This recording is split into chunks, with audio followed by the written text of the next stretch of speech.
Give me liberty or give me death. We hold these truths to be self-evident. Ask not what your country can do for you. 7 years ago, America was built on courage, on imagination. The American flag is the most recognized symbol of freedom and democracy in the world. Small step for man, one giant leap for mankind.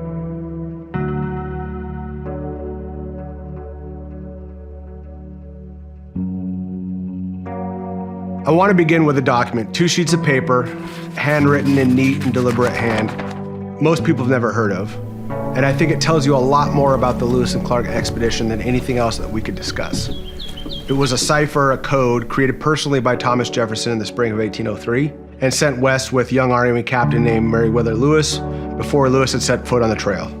Jefferson's instructions were explicit, and I'll quote them to effect. Avail yourself of these means to communicate to us at seasonable intervals. A copy of your journal, putting into cipher whatever might do injury if betrayed. Now the key word Jefferson chose for the example encoding was artichoke, an innocuous word, just a vegetable, and yet that single word is key. The simple message, I'm heading west of the Missouri, all well, and Indians so far are friendly, became unreadable in that string of characters. Lewis carried that cipher across the continent, over rivers and mountain ranges, through the Rockies, to the Pacific Ocean, and back. He never used it. And what strikes me about that detail, when you really sit and think about it, was not the cipher's failure that it was never used, it's what the cipher represents. Jefferson wasn't sending explorers west explicitly, that's not all he was doing. He was sending intelligence officers. He was treating the American interior and the American West as a theater of strategic competition. He was thinking like a statesman who was at the intersection of science, military power, and national destiny. That is the true nature of Lewis and Clark and their expedition. Not an adventure story, it was a military mission. Now, to understand what the core of discovery was, you have to understand what the United States was in 1803. And there are a couple of things to remember about the moment before we go further. The Republic was only 27 years old. Its population was concentrated east of the Appalachians. In the spring of that year, France, under Napoleon, while in the middle of a war, sold a vast and poorly understood block of North American territory to the young United States. This was known as the Louisiana Purchase. Jefferson understood the transaction immediately for what it was: an extraordinary opportunity, and in the same breath, a massive administrative burden. The United States had just roughly doubled in size. No one knew exactly what was bought. There were rivers, mountains, peoples, resources, routes. None of it was mapped with any accuracy. None of it. Jefferson's genius, however, and what's really essential about his character, was that he did not tolerate blanks in this new continent. He believed knowledge was power, that the Republic of Free Men had an obligation to understand what they had governed, and that the scientific cataloging of the continent was necessary as a political organization. In other words, sovereignty without knowledge is just an abstraction, a useless abstraction. So he chose a man that he trusted more than any other, Meriwether Lewis, a Virginia Army officer who had served with Jefferson as his personal secretary, who had spent his life in the outdoors, and who was, by Jefferson's own assessment, a man of uncommon physical courage and sharp scientific mind. Lewis chose his partner, William Clark, his old friend and fellow officer, and together they assembled the core of discovery. More than 30 people of strikingly diverse backgrounds, especially for the time, enlisted Army men, French-Canadian trappers, York, an enslaved man of African descent who was Clark's servant and would prove himself one of the most capable members of the group. A teenage Shoshone, a woman named Sacagawea, a Newfoundland dog named Seaman. Jefferson's directive was broad, scientific, and strategic. Find a water route to the Pacific, map everything, document the plants and animals and peoples, establish diplomatic relations with every nation encountered, and lay the groundwork gently through presence and treaty for American sovereignty across the interior. They set out in the summer of 1804. The route that they would travel, now commemorated as the Lewis and Clark National Historic Trail, spans 4,900 miles, following the Missouri River north and west, crossing through the Continental Divide, and descending through the Columbia River system to the Pacific. Now let that number settle in for a moment, 4,900 miles, on foot, horseback, in dugout canoes, no resupply, no air support, no way to turn around if things go wrong. By late October 1804, they had reached the Mandan and Hidatsa villages near present-day Bismarck, North Dakota, and decided to winter there. And what they did next tells you everything about the character of this expedition.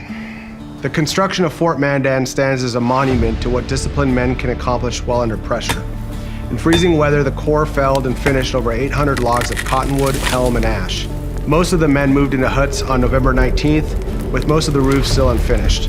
The fort was completed, however, by November 27th. They were not waiting out the winter, they were working through it. Lewis and Clark spent those months gathering intelligence from the Mandan and Hidatsa hunters who knew the country ahead, the rivers, the mountains, the passes, the tribes. They mapped out what they learned, and in February 1805, in a cold hut on the northern plains, Sacagawea gave birth to her son named Jean-Baptiste Charbonneau. 2 months later, she left with the Corps and her newborn baby.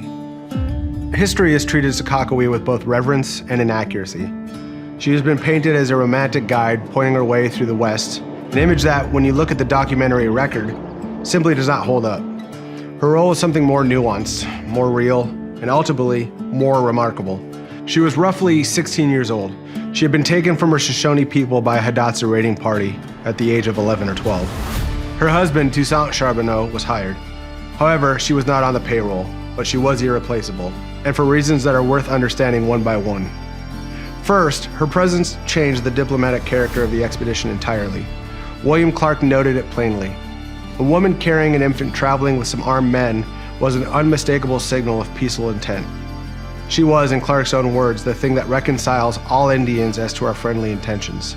She was living intelligence, a strategic asset that no preparation in Washington could have manufactured. Second, she knew the terrain. Not the whole continent, of course, but in August of 1805, as the Corps pushed into present-day Montana and southwestern Idaho, she began recognizing country that she had not seen since she was a child. She told Lewis and Clark the Shoshone would be found. She told them where. Third, and this is the detail that stops most people, is that when the Corps finally made contact with the Shoshone, Sacagawea sat down to translate between her husband, the captains, and the chief. She recognized the man across from her. It was her brother, Hamiaway, the chief whose horses they needed, upon who the entire Western mission depended. This man was her brother. She had not seen him in 4 or 5 years. She had been a child when she was taken, and here she was carrying a baby. She was in the middle of the Rocky Mountains, translating a diplomatic negotiation that would determine whether an American expedition survived or failed. With her estranged brother on the other side of the negotiation table, she succeeded. The horses were acquired and the mountains were crossed. When the Corps returned to St. Louis in September of 1806, having been given up for dead by many in the East, they brought back something that no army could have taken, William Clark's maps. Now, it's important to remember that Clark had no formal cartographic training. He navigated the entire journey using dead reckoning, tracking by compass and distance. He estimated pace, cross-referencing that with the position of the stars, the flows of the rivers, and the accounts of native informants. The resulting documents named rivers, traced shorelines, and identified passes through mountain ranges that European cartographers had guessed for at decades. They showed for the first time in any reliable form what the American West actually looked like. Later explorers would use those maps to probe deeper. Mountain men followed Clark's river notations, the Oregon Trail immigrants consulted his passes, Army surveyors preparing for the Transcontinental Railroad built on his foundational work. That map did not expire, it only compounded. That's an important point because the work of these disciplined men continued to yield returns for years to come. Beyond the practical utility, Clark's maps did something philosophically significant. They converted the American interior from a rumor into a fact. When Jefferson purchased Louisiana, he was buying something he could not fully describe. When Clark finished his maps, the purchase had a face.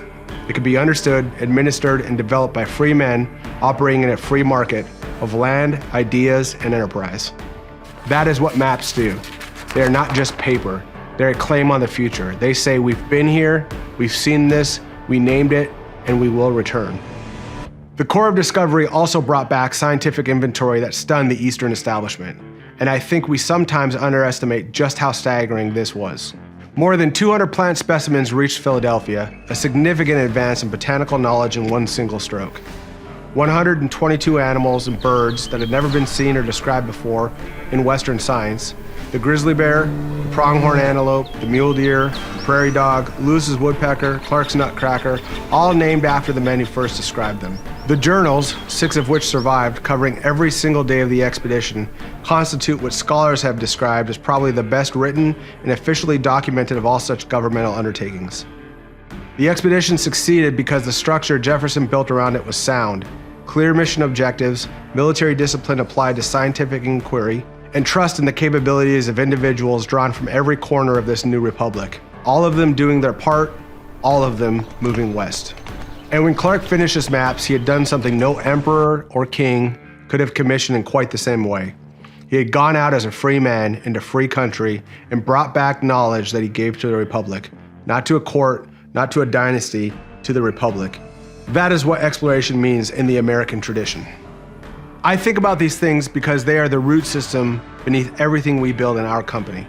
Field intelligence, terrain understanding, disciplined decision-making, the willingness to confront the unknown with clear eyes and the right equipment, trusting your training, and bringing back something useful and bountiful. That is what the Corps of Discovery did in 1804. That is what American servicemen and women do every day.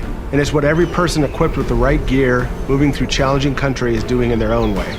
They are participating in a tradition of curiosity and endurance that is as old as the Republic itself. The map is the mission, and the mission never ends.